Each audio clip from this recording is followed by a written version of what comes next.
it's Virginia again. Welcome to a new week. We are going to talk about insects. And usually when we talk about insects, we get into some other things that look a little bit like insects, but might have different characteristics. So it's great to review what makes an insect anyway. So I brought some of our models from the classroom. I have the ladybug or ladybird if you prefer. Much bigger than a real one, but great to look at as a model. I'm going to hold that a little bit closer to you guys. There you go.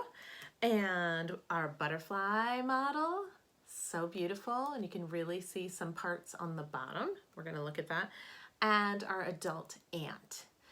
Again, much bigger because these are models. They look just like the real thing in many ways, but they're bigger and they're not alive, so we're not going to hurt them by manipulating them and checking them out and figuring out what makes an insect an insect. So one of the first things we talk about are the skeleton of an insect. An insect has a hard sort of outer shell, which we call an exoskeleton. It means it's on the outside. You can really think about that with this ladybug. It almost looks like it has a hard shell, and that's protecting its wings. Underneath, it's also protecting its whole body. So an exoskeleton is important to being an insect and to all of a group of animals which we call invertebrates. Invertebrates have their skeleton on the outside. And we're a little bit different than that. We're pretty soft on the outside for the most part, but we have our skeleton inside. You can feel your backbone, that's your vertebrae, and it makes you a vertebrate. But we're talking about insects. They have an exoskeleton and they are invertebrates. So they're soft on the inside and they're hard and protected on the outside. So that's the first thing we're going to talk about, having an exoskeleton.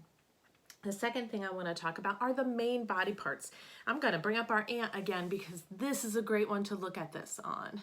So with the ant, I'll put him in front of my face, maybe you can see him better.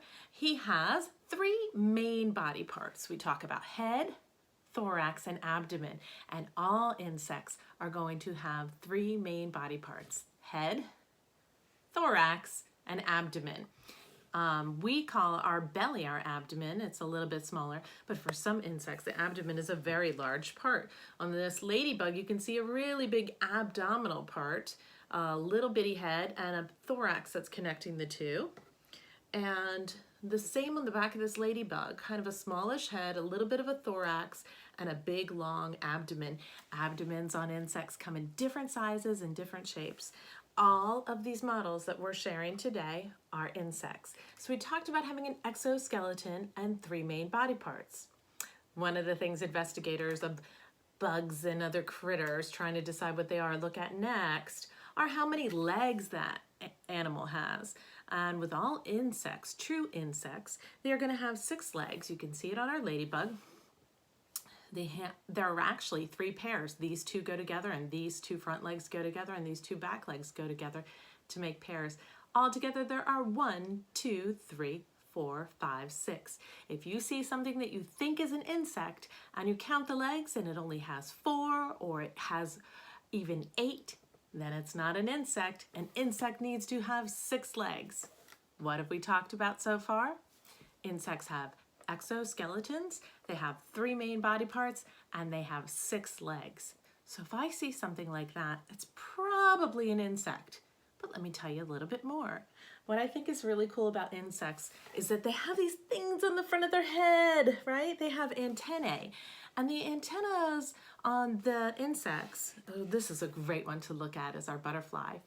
They function as feelers to kind of sense information about movement and sound, and so they are really good sensitive parts of the insect that give that insect information. So some you can see it really clearly. On some insects it's a little bit harder. Our ant here has some pretty long antennae. Pretty cool. And they are sort of small and to the side on this ladybug model, but they're there. So let's review. What do insects have? An exoskeleton, 3 main body parts, 6 legs, and antennae. And then there are something else that help it move. Insects have wings.